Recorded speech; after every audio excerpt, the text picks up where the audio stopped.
कैसे निकालते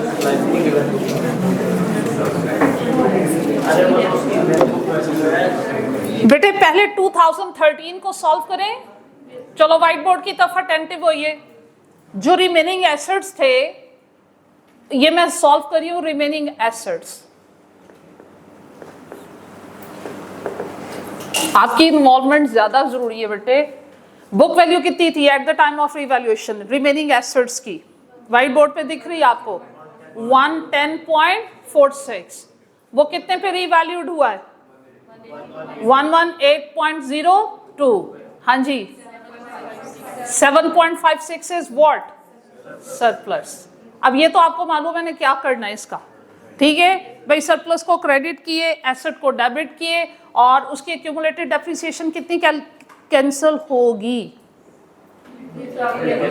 क्योंकि ये right now in 2013 cost model से रिवैल्यूएशन मॉडल की तरफ गया। इन 2013 ये एसेट्स कॉस्ट मॉडल से रिवैल्यूएशन मॉडल की तरफ गया। इसका मतलब है प्रीवियस जितनी भी डेप्रिसिएशन थी वो अब तक कैंसिल नहीं हुई। तो उसकी प्रीवियस कितनी डेप्रिसिएशन आपने कैंसिल करनी? 21.04। ये भी डन। आगे बढ़े। New depreciation expense. New depreciation expense हमने कैसे फाइंड आउट करना है? बोलो। 118.02 शुड बी डिवाइडेड बाय 21। हाँ जी भाई 5.62। ये न्यू डेप्रिसिएशन एक्सपेंस आ गया। अच्छा भाई एक्स डेप्रिसिएशन एक्सपेंस भी फाइंड आउट कर लें यहीं पे। वो कैसे फाइंड आउट करेंगे? So easy. कॉस्ट भी गिवन है और टोटल लाइफ भी गिवन है।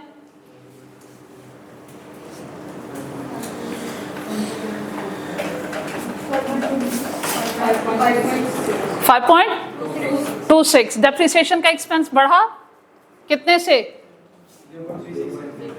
इंक्रीज इन डेप्रिसिएशन एक्सपेंस कितना? 0.36 से आपका डेप्रिसिएशन का एक्सपेंस बढ़ा। ये मैं डेप्रिसिएशन एक्सपेंस किस ईयर का फाइंड आउट कर रही हूँ? नो 13 का वो कहता है कैलकुलेट होके इंक्लूड हो गया था। ये हमने डेप्रिसिएशन एक्सपेंस फाइंड आउट किया फॉर 2014। अब 2014 में दोबारा से रिवैल्यूएशन हुई और जब दोबारा से रिवैल्यूएशन हुई 2014 में उस टाइम बुक वैल्यू कितनी हो चुकी थी वो मैंने कैसे कैलकुलेट करनी है भाई? 118.02 उसकी वैल्यू माइनस 5.62। Tell me 112.4। ये सबने समझा व्हाट आई डिड हियर? ठीक है। उसकी लास्ट टाइम में फेयर वैल्यू कितनी हो चुकी थी? वो ऑनवर्ड ईयर में यही ऐसा बेस यूज होगी। वो हो चुकी थी 118.02। उससे मैंने न्यू डेप्रिसिएशन एक्सपेंस को माइनस किया तो 2014 में जब रिवैल्यूएशन हो रही है उस टाइम की मेरे पास बुक वैल्यू आ गई। एग्रीड? क्या करें? कितनी? 64। क्या है भाई? 48.4। This is what? डेफिसिट। सारे का सारा रिकॉर्ड कर लें या कुछ और भी देखना है मुझे? Remaining balance in surplus account. Surplus account में कितना बैलेंस है? क्या 7.56 है? नहीं भाई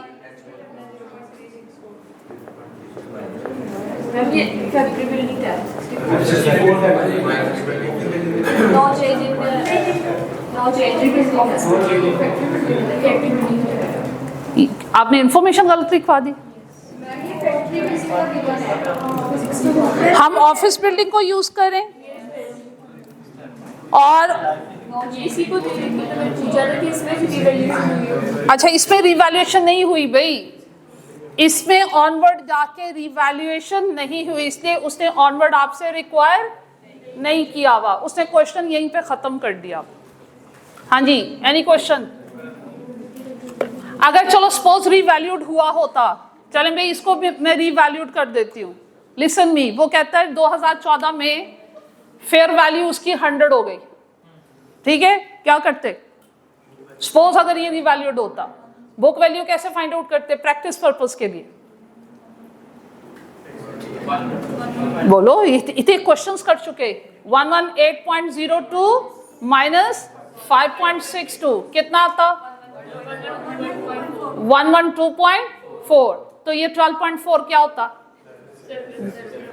मार पड़े डेफिसिट सारा ये एडजस्ट होता अदर इनकम में।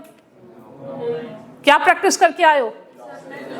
हमने देखना था रिमेनिंग बैलेंस इन, ये पिछले साल सरप्लस में गया था। सरप्लस में रिमेनिंग बैलेंस कितना है? 7.56 माइनस 0.36, 7.2। एंट्री या पास करते डेफिसिट की? आप करते डेफिसिट को 2 टाइम्स डेबिट, जो सीख कर आए हो बार बार उसकी प्रैक्टिस कर लेते हैं। क्रेडिट किसको करते?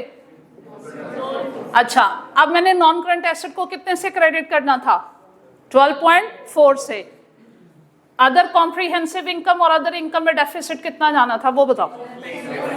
अदर कॉम्प्रिहेंसिव इनकम में जाना था 7.2, तो अदर इनकम में कितना जाना था? 5.2। चले भाई, ये क्वेश्चन आपकी होम असाइनमेंट है, इसके साथ आपने नेक्स्ट एग्जाम्पल करके खुद आनी है, एग्जाम्पल नंबर 39। ठीक है?